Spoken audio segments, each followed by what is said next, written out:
بسم اللہ الرحمن الرحیم۔ ذریت ابراہیم علیہ السلام میں سے ایک اور بڑا طاقتور قبیلہ قریش کا تھا۔ سیدنا عیسیٰ علیہ السلام کے تقریباً 400 سال بعد قریش کے ایک نامور فرد قصا نے بنو خزاعہ کے سردار کی بیٹی سے شادی کی۔ خزاعہ کے سردار حلیل کی وفات کے بعد اس کی جانشینی کے مسئلہ پر زبردست جنگ ہوئی اور ثالثی کے ذریعے مکہ کی سرداری اور خانہ کعبہ کی تولیت حلیل کے بیٹوں کی بجائے اس کے نامور قریشی داماد قصا کے ہاتھ آ گئی۔ اس سرداری کے بعد قصا نے اپنے قریبی قریشی اعضاء و اقربا کو وادی مکہ میں لا کر حرم کے آس پاس بسا دیا۔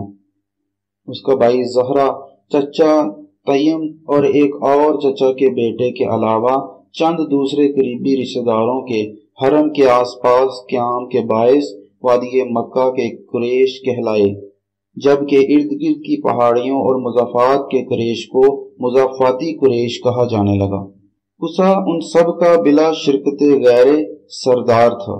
یہ لوگ ندار حجاج اور زائرین کی کفالت کے لیے ہر سال نذرانہ ادا کیا کرتے تھے۔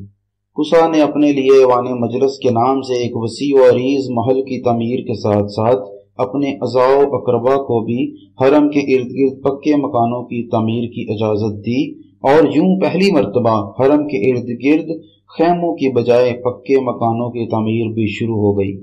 بظاہر ہر چیز معمول اور ربط کے مطابق ہونے کے باوجود فساد کے بیج بوئے جانے کا انتظام خود قصا کے ایک فیصلے نے اس وقت کر دیا جب اس نے پرانی روایت کے برعکس اپنی اولاد میں سے ممتاز و معزز عبد مناف کی بجائے اپنے نااہل بیٹے عبد الدار کے لیے بستر مرگ پر یہ وصیت چھوڑی: میرے بیٹے، میں تجھے دوسرے بھائیوں کے ہم پلہ کر دوں گا، گو کہ عام لوگ تیرے مقابلے میں دوسروں کو ترجیح دیتے ہیں۔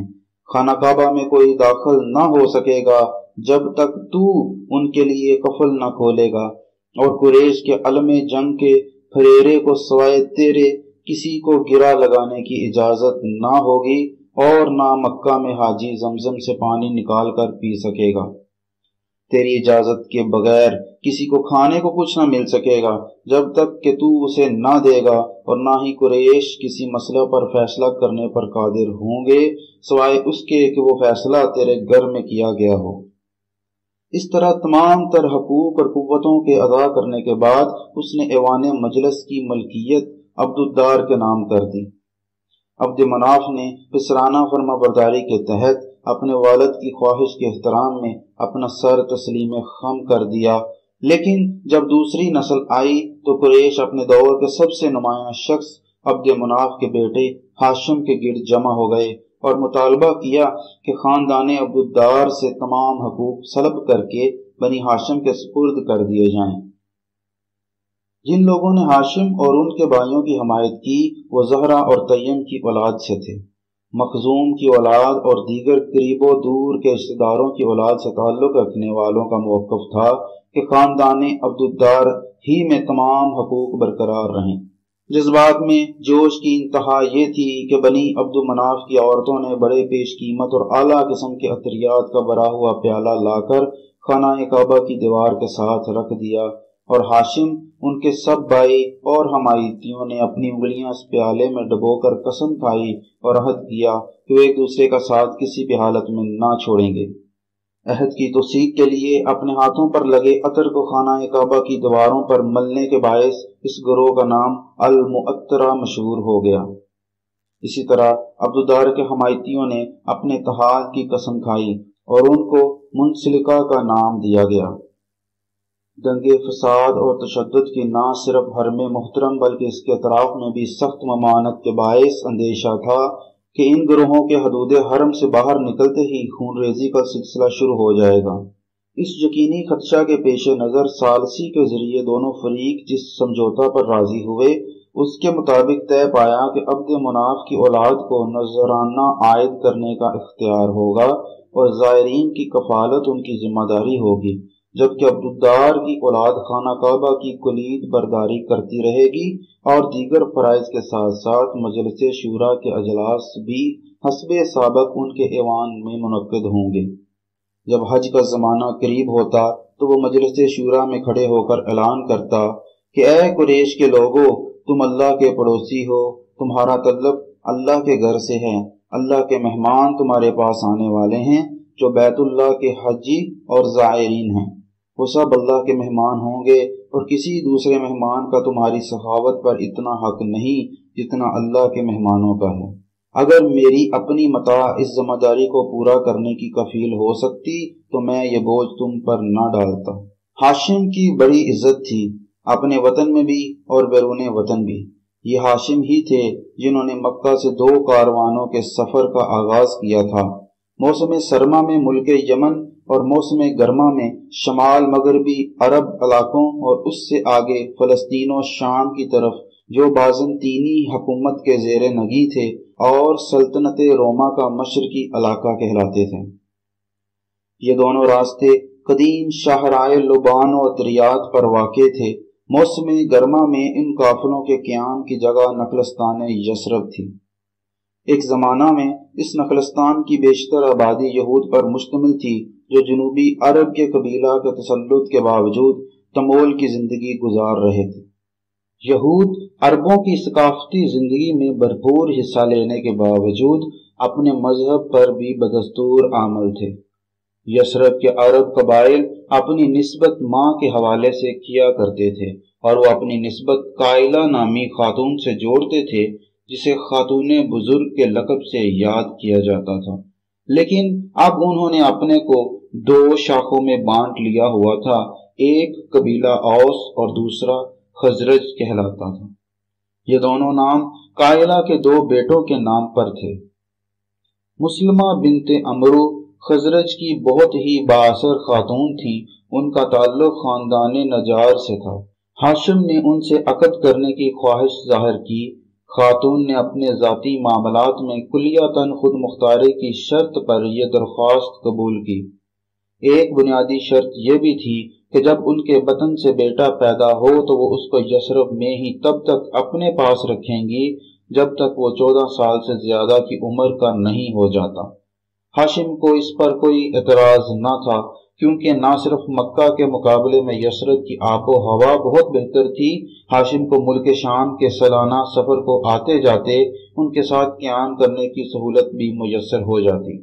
شادی کے بعد ہاشم کی زندگی نے زیادہ دیر وفا نہ کی، اور ایک سفر کے دوران وہ فلسطین میں غزہ کے مقام پر بخار میں مبتلا ہو کر وفات پا گئے۔ ہاشم کے 2 سگے بھائی عبدالشمس اور مطلب اور ایک سوتیلے بھائی نوفل تھے۔ عبدالشمس تجارتی معاملات میں مصروفیت کے باعث زیادہ تر ملک شام اور یمن میں رہتے تھے، اور نوفل اپنی تجارتی سرگرمیوں کی وجہ سے زیادہ تر عراق میں رہتے تھے۔ ان بھائیوں کی غیر موجودگی اور دیگر وجوہات کے باعث ہاشم کے چھوٹے بھائی مطلب نے حجاز کے سقایا کے حقوق، نذرانہ کے معاملات اور حاجیوں کی دیکھ بھال کی ذمہ داری بآسن سنبھالی ہوئی تھی، لیکن اب تمام ذمہ داریوں کے بوجھ سے بخوبی نمٹنے کے لیے وہ کسی جانشین کی ضرورت محسوس کرنے لگے۔ مطلب کے بڑے بھائی ہاشم کے اپنی زوجہ سلمہ کے علاوہ دوسری ازواج سے بھی 3 بیٹے تھے، لیکن ہاشم اور مطلب کے بیٹوں میں سے جو کچھ سلمہ کے بیٹے شیبہ کی صلاحیتوں کے بارے میں مشہور ہو رہا تھا، اس کے پیش نظر مطلب نے یثرب جا کر شیبہ سے ملنے کا فیصلہ کیا۔ شیبہ سے مل کر مطلب نے شیبہ کی کم عمری کے باوجود ان کو ان تمام خوبیوں سے آراستہ پایا جو مکہ میں ان کے خاندان کی وراثت کو سنبھالنے کے لیے ضروری تھی۔ انہوں نے سلمہ سے شیبہ کو مکہ لے جانے کی درخواست کی۔ سلمہ کے لیے بیٹے کی جدائی کا خیال ایک مشکل امر تھا، لیکن مطلب نے انہیں قائل کیا کہ مکہ میں شیبہ کو جو عزت اور مقام حاصل ہو سکتا ہے وہ اس مقام سے کہیں اعلیٰ و ارفع ہے جو یثرب جیسی جگہ میں رہ کر حاصل کیا جا سکتا ہے۔ پاسبان مقدس خانہ کعبہ کی حیثیت، وہ کعبہ جو پورے عرب میں ایک عظیم مرکز زیارت تھا، قریشیوں کی عظمت و توقیر عرب کے کسی بھی قبیلہ کے مقابلے میں بلند تر تھی۔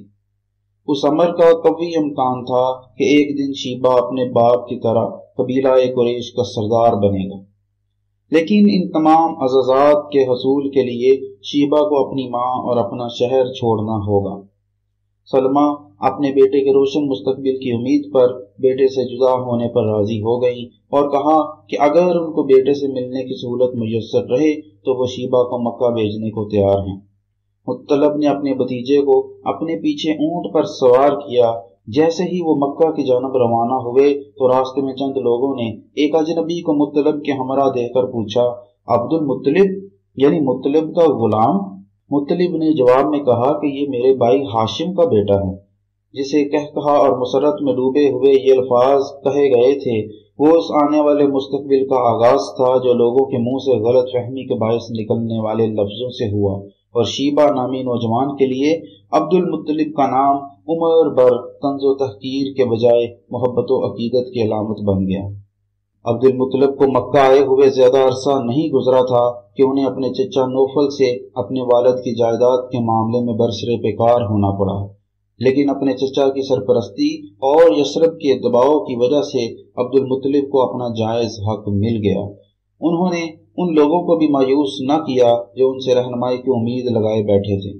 جب کئی سال بعد مطلب کا انتقال ہوا تو سب نے یک زبان ہو کر ان کو قریش کی اس وراثت کا حقدار جانا جو وہ حجاج کی خدمات اور دیگر معاملات میں سر انجام دیتے تھے۔